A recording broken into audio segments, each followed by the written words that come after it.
இந்தியாவில் உள்ள 140 கோடி பேரின் ஆதரவு தங்களுக்கு உள்ளதாக இஸ்ரேல் அதிபர் நெதன்யாகு கூறியுள்ளார். தங்களை விட்டால் இஸ்ரேலுக்கு வலுவான நட்பு யாரும் இல்லை என அமெரிக்க துணை அதிபர் JD வான்ஸ் அண்மையில் கூறியிருந்தார். இந்நிலையில் தொலைக்காட்சி ஒன்றுக்கு பேட்டியளித்த நெதன்யாகு இந்தியாவில் உள்ள 140 கோடி பேரின் பெரும் ஆதரவு தங்களுக்கு உள்ளதாக கூறினார். அமெரிக்கா தங்களுக்கு நெருங்கிய நட்பு நாடுதான் என்றாலும் அது கூறும் எல்லாவற்றையும் தங்களால் ஏற்க முடியாது என்றும் நெதன்யாகு குறிப்பிட்டார். சமூக தளங்களில் இஸ்ரேலுக்கு எதிரான பதிவுகள் ஒரு ஃபேஷனாக இருப்பதாகவும் நெதன்யாகு அதிருப்தி தெரிவித்தார். வடகொரிய அதிபர் கிம் ஜாங் உன் அந்நாட்டின் புதிய 5000 டன் எடையுள்ள காங்கோன் போர்க்கப்பலின் ஆயுத திறன்களை நேரில் ஆய்வு செய்தார். இந்த ஆய்வின் போது கப்பலில் இருந்து அணு ஆயுதங்களை சுமந்து செல்லும் அதிநவீன குரூஸ் ஏவுகணைகள் வெற்றிகரமாக சோதிக்கப்பட்டன. கடந்த ஆண்டு விபத்துக்குள்ளான இக்கப்பல் தற்போது சீரமைக்கப்பட்டு 2 மாதங்களுக்குள் கடற்படையில் இணைக்கப்பட உள்ளது. மேலும் அடுத்த 5 ஆண்டுகளில் 10,000 டன் எடை உள்ள பிரம்மாண்ட போர்க்கப்பல்களை கட்டமைக்க திட்டமிட்டுள்ளதாக கிம் ஜாங் உன் தெரிவித்துள்ளார்.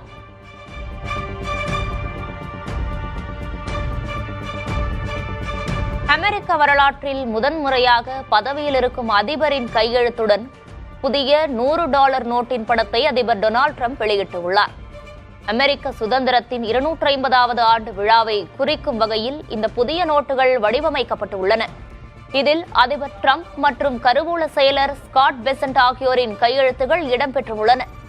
மேலும் கடந்த 165 ஆண்டுகளில் இல்லாத மாற்றமாக கருவூல பொருளாளரின் கையெழுத்து இந்த புதிய நோட்டுகளில் இருந்து நீக்கப்பட்டுள்ளது குறிப்பிடத்தக்கது.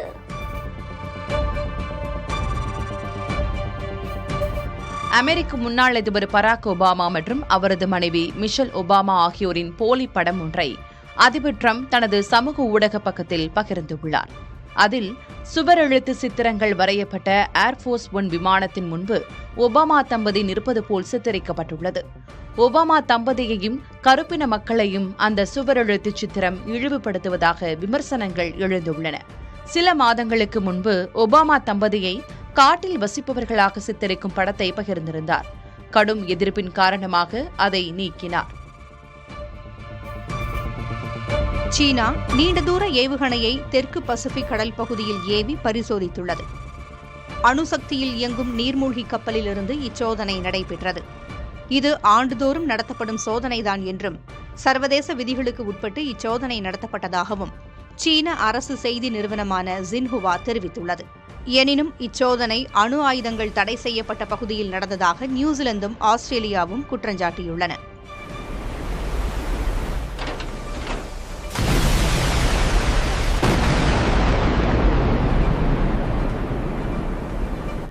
இச்சூழலில் பசிபிக் கடல் பகுதியில் பாதுகாப்பு ஒத்துழைப்பு தொடர்பாக ஆஸ்திரேலியாவும் ஃபிஜியும் கையெழுத்திட்டுள்ளன. பசிபிக் கடல் பகுதியில் சீனாவின் ஆதிக்கம் மேலோங்கும் நிலையில் இந்த ஒப்பந்தம் கவனம் பெறுகிறது. ஜம்மு காஷ்மீரின் மலைப்பகுதிகளில் பெய்து வரும் கனமழையால் பயங்கர நிலச்சரிவும் திடீர் வெள்ளப்பெருக்கு ஏற்பட்டு மக்களின் இயல்பு வாழ்க்கை முடங்கியுள்ளது.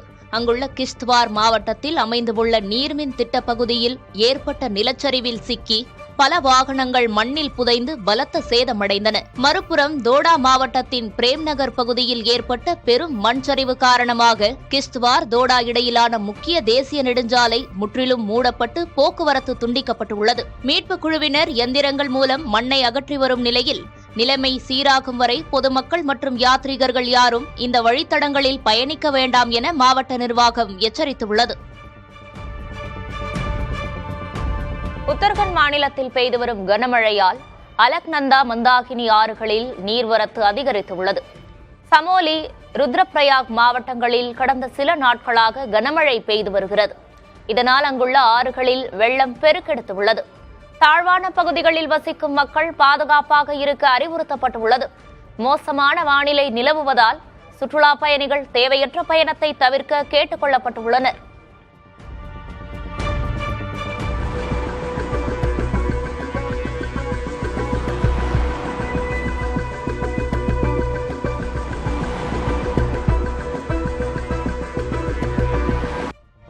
ஆணவ படுகொலைக்கு எதிராக தனிச்சட்டம் கொண்டு வருவது குறித்து வரும் சட்டமன்ற கூட்டத்தொடரில் ஆலோசனை நடத்தப்படும் என சமூக நீதித்துறை அமைச்சர் வன்னியரசு தெரிவித்துள்ளார்.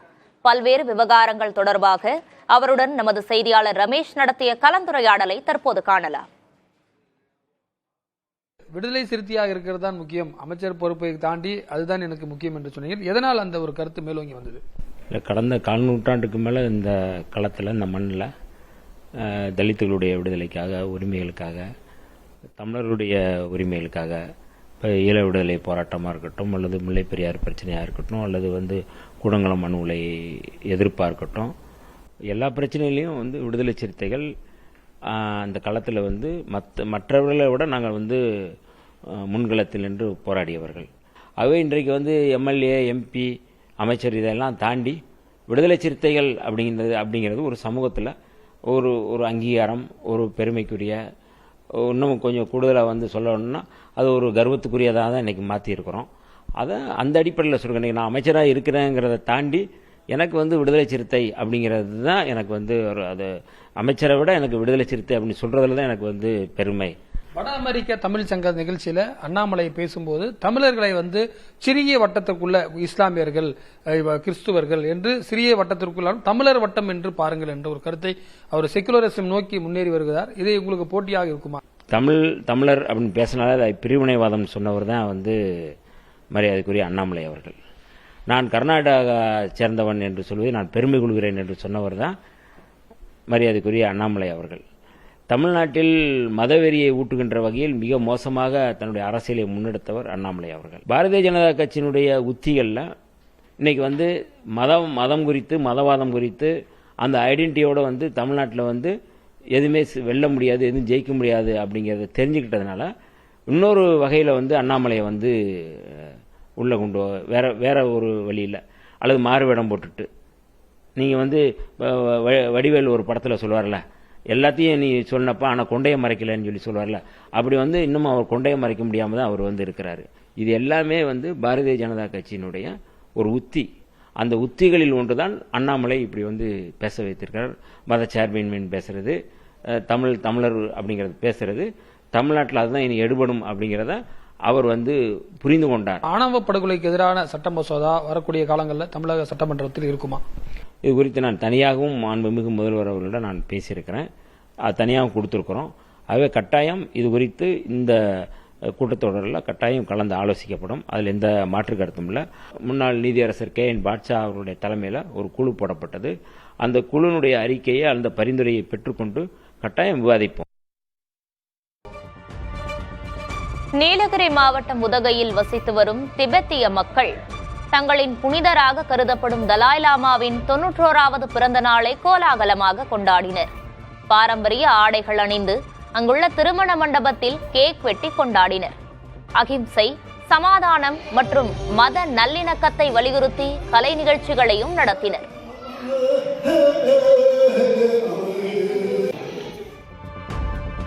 ஆரணி அரசு மருத்துவமனையில் புறநோயாளிகள் சீட்டு பெற ஆதார் ஓடிபி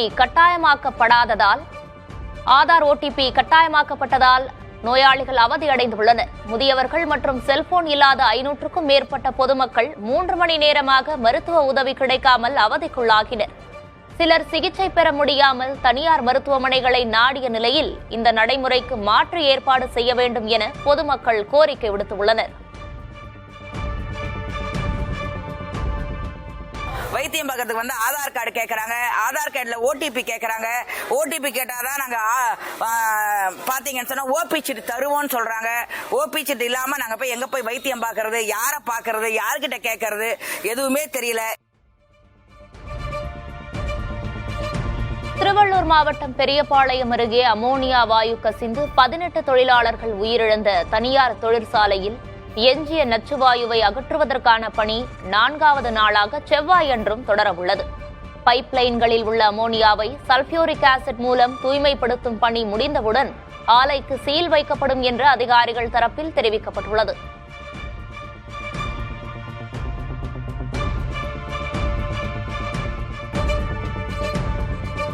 மாமல்லபுரம் அடுத்த நெம்மேலி பகுதியில் கடல் நீரை குடிநீராக்கும் திட்ட விரிவாக்க பணிகளை முதல்வர் விஜய் நேரில் பார்வையிட்டார். கடல் நீரை குடிநீராக்கும் திட்டத்தின் கீழ் 2465 கோடி ரூபாய் மதிப்பீட்டில் 3வது ஆலை அமைக்கும் பணிகள் நடைபெற்று வருகின்றன. இந்நிலையில் அந்த பகுதிக்கு நேரில் சென்று பார்வையிட்ட முதல்வர் விஜய் திட்டப்பணிகளின் தற்போதைய நிலை குறித்தும் விநியோக கட்டமைப்பு குறித்தும் அதிகாரிகளிடம் கேட்டறிந்தார். தொடர்ந்து திட்டத்தை விரைந்து முடித்து பொதுமக்களின் பயன்பாட்டுக்கு கொண்டு வருவதற்கான ஆலோசனைகளையும் அறிவுறுத்தல்களையும் அதிகாரிகளுக்கு முதல்வர் வழங்கினார்.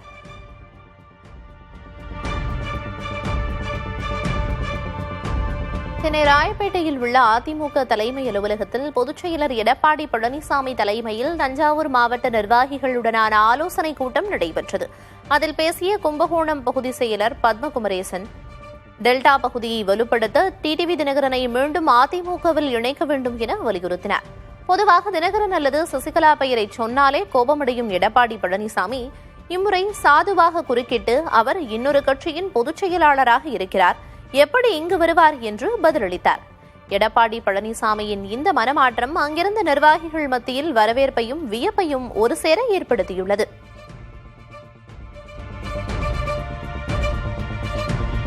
பதவி சுகத்திற்காகவே சிலர் மாற்றுக் கட்சியில் இணைந்துள்ளதாக அதிமுக பொதுச் செயலர் எடப்பாடி பழனிசாமி கருத்து தெரிவித்துள்ளார்.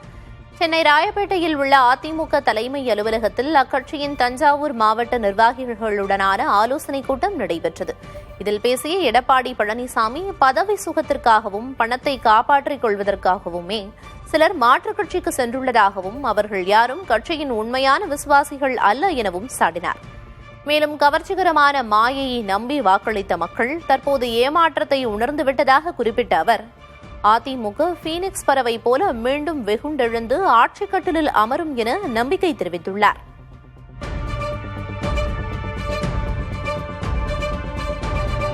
தான் அதிமுகவில் இருக்கிறேனா என்பது தனக்கே தெரியவில்லை என முன்னாள் அமைச்சர் சி.வி. சண்முகம் கூறியிருந்த நிலையில் அதற்கு கட்சியின் கொறடா agri Krishnamurthy எதிர்வினையாற்றியுள்ளார்.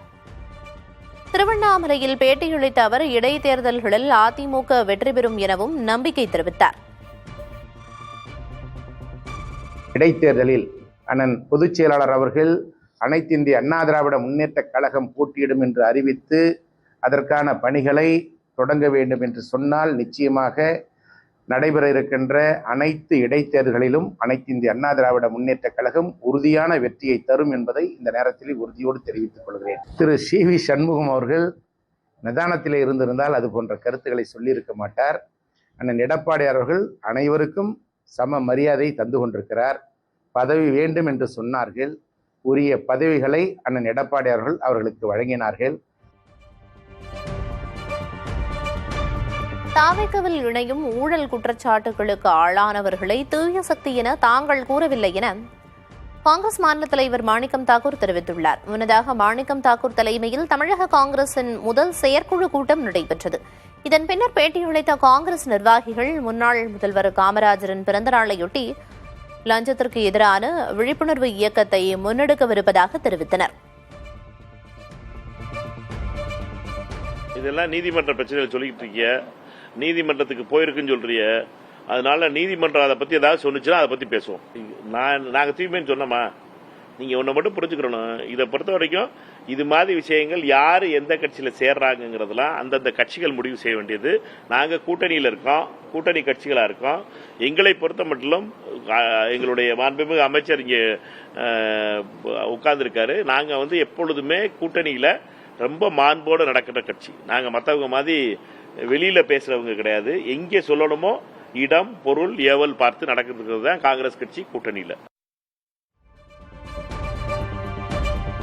Cinema punch dialogue பேசாமல் ஆக்கப்பூர்வமாக சிந்தித்து பேச வேண்டும் என திமுக முன்னாள் எம்எல்ஏ எழிலரசனுக்கு காங்கிரஸ் எம்பி கார்த்தி சிதம்பரம் பதிலடி கொடுத்துள்ளார். மதுரை விமான நிலையத்தில் செய்தியாளர்களிடம் பேசிய அவர் அதிமுகவின் தற்போதைய நிலை தமிழகத்தின் ஜனநாயகத்திற்கு நல்லது கிடையாது எனவும் கருத்து தெரிவித்தார். யார் எந்திரிச்சு நிக்கிறா, யார் ஆட்சி செய்யறான்னு கொஞ்சம் இந்த மாதிரி தேவையில்லாத ரொம்ப சினிமா பார்க்குறாங்க போல இருக்குல்ல. அந்த பஞ்ச் டயலாக்லேயே அரசியல் பண்ணணும்னு நினைக்கிறாங்க. கொஞ்சம் சப்ஸ்டாண்டிவா, கொஞ்சம் ஆக்கப்பூர்வமாக சிந்தித்து சொல்ல வேண்டும்னு கேட்டுக்கொள்கிறேன். அந்த கட்சி அடித்தட்டு மக்களுடைய உணர்வுகளை புரிந்து கொண்டிருக்கிற கட்சி. அந்த சின்னம் எல்லாத்தையும் போய் சேர்ந்து அந்த அதிமுக அழியிறது எனக்கு சரியா படலை. தமிழ்நாட்டுடைய ஜனநாயகத்துக்கு அது நல்லது கிடையாது. ஆரணி அரசு மருத்துவமனையில் புறநோயாளிகள் சீட்டு பெற ஆதார் ஓடிபி கட்டாயமாக்கப்பட்டதால் நோயாளிகள் அவதியடைந்துள்ளனர். முதியவர்கள் மற்றும் செல்போன் இல்லாத 500க்கும் மேற்பட்ட பொதுமக்கள் 3 மணி நேரமாக மருத்துவ உதவி கிடைக்காமல் அவதிக்குள்ளாகினர். சிலர் சிகிச்சை பெற முடியாமல் தனியார் மருத்துவமனைகளை நாடிய நிலையில் இந்த நடைமுறைக்கு மாற்று ஏற்பாடு செய்ய வேண்டும் என பொதுமக்கள் கோரிக்கை விடுத்துள்ளனர். வைத்தியம் பார்க்கறதுக்கு வந்து ஆதார் கார்டு கேட்கறாங்க. ஆதார் கார்டுல ஓடிபி கேட்கறாங்க. ஓடிபி கேட்டாதான் நாங்க பாத்தீங்கன்னு சொன்னா ஓபி சீட்டு தருவோம்னு சொல்றாங்க. ஓபி சீட்டு இல்லாம நாங்க போய் எங்க போய் வைத்தியம் பார்க்கறது, யாரை பார்க்கறது, யார்கிட்ட கேட்கறது எதுவுமே தெரியல. இணையதளத்தில் வழங்கப்பட்டு வந்த UAN பயன்பாட்டு வசதியை தொழிலாளர் வருங்கால வைப்பு நிதி நிறுவனம் அதிகாரப்பூர்வமாக நிறுத்தியுள்ளது. கணக்கு பாதுகாப்பை பலப்படுத்தும் நோக்கில் ஜூலை 3 முதல் இந்த வசதி முற்றிலும் நிறுத்தப்பட்டுள்ளது. அதன்படி சந்தாதாரர்கள் இனி மத்திய அரசின் உமாங் செயலி மூலம் ஆதார் முக அங்கீகார முறையை பயன்படுத்தி மட்டுமே தங்களின் UAN எண்களை பயன்படுத்த முடியும் என அறிவித்துள்ளது. அதே நேரம் மறந்த UAN எண்களை போர்ட்டலில் மீட்டெடுக்கும் வசதி தொடர்ந்து நீடிக்கும் என்றும் தொழிலாளர் வைப்பு நிதி நிறுவனம் தெரிவித்துள்ளது.